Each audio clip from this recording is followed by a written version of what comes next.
ಪೂರ್ತಿ ಡೈಲಾಗ್ಸ್ ಅಷ್ಟೇ ಅಲ್ಲ, ಸಂಪತ್ ಮ್ಯೂಸಿಕ್ ಒಂದು ಗಲಾಟೆ ಸೀನ್ ಆಯ್ತು. ಯಾಕೆ ಗಲಾಟೆ ಸೀನ್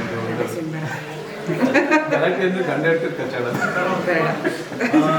ಸಿನಿಮಾ ಅಲ್ಲಿ ಬಂದು ನೋಡ್ತೀನಿ, ಪೂರ್ತಿ ಸಿನಿಮಾ ಥಿಯೇಟ್ರಲ್ಲಿ ಒಳ್ಳೆ ನಿಮಗೆ ಓಕೆ. ಹಾಡು ಅನ್ಸುತ್ತೆ. ರೈತರು ಏನೇ ಬೆಳೆದ್ರೂ ಕೂಡ ಅವರು ಅರೆ ಹೊಟ್ಟೆಯಲ್ಲಿ ಮಲಗುವಂಥ ಪರಿಸ್ಥಿತಿ ಇವತ್ತಿಗೂ ಇದೆ. ಉತ್ಪಾದಕರು ಗ್ರಾಹಕರಾಗಿದ್ದಾರೆ. ಹಾಗಾಗಿ ಆಹಾರದ ಸಾರ್ವಭೌಮತ್ವ ಮತ್ತು ಅನ್ನದ ಸ್ವರಾಜ್ಯ ಇವತ್ತಿಗೂ ನಾವು ಕಂಡಿಲ್ಲ. ಸ್ವಾತಂತ್ರ್ಯ ಬಂದಿರಬಹುದು ನಮ್ಮ ದೇಶದಲ್ಲಿ, ಇವತ್ತಿಗೂ ಕೂಡ ನಾವು ಗ್ಲೋಬಲ್ ಹಂಗರ್ ಇಂಡೆಕ್ಸಲ್ಲಿ 111ನೇ ಸ್ಥಾನದಲ್ಲಿದ್ದೀವಿ.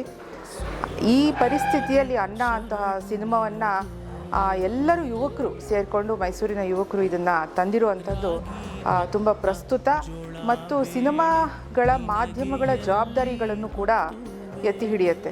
ಒಂದು ಕಡೆ ಒಂದು ಥರದ ಬೇರೆ ಥರದ ಸಿನಿಮಾಗಳನ್ನು ಮಾಡಿ ದುಡ್ಡು ಮಾಡಿ ಏನಾಗ್ತಾ ಇದೆ, ಹೇಗೆ ಸಮಾಜದಲ್ಲಿ ಏನು ಒಂದು ದುಷ್ಪರಿಣಾಮವನ್ನು ಬೀರ್ತಾ ಇದೆ, ಯುವಕರ ಮನಸ್ಥಿತಿಯನ್ನು ಹಾಳು ಮಾಡ್ತಿದೆ ಅನ್ನುವಂಥ ಏನು ಸಂದರ್ಭದಲ್ಲಿ ಈ ರೀತಿಯ ಯುವ ಜನರ ಜವಾಬ್ದಾರಿಯನ್ನು ಮೆರೆಯೋದಿದೆಯಲ್ಲ ಒಂದು ಮಾಧ್ಯಮದ ಮೂಲಕ, ಅದು ಶ್ಲಾಘನೀಯ. ಎಲ್ಲರೂ ನೋಡಬೇಕು ಈ ಸಿನಿಮಾನ, ಅದರಲ್ಲೂ ಹೆಚ್ಚು ಹಳ್ಳಿಗಾಡಿನ ಜನರು ಇದನ್ನು ನೋಡಬೇಕು. ನಮಸ್ಕಾರ.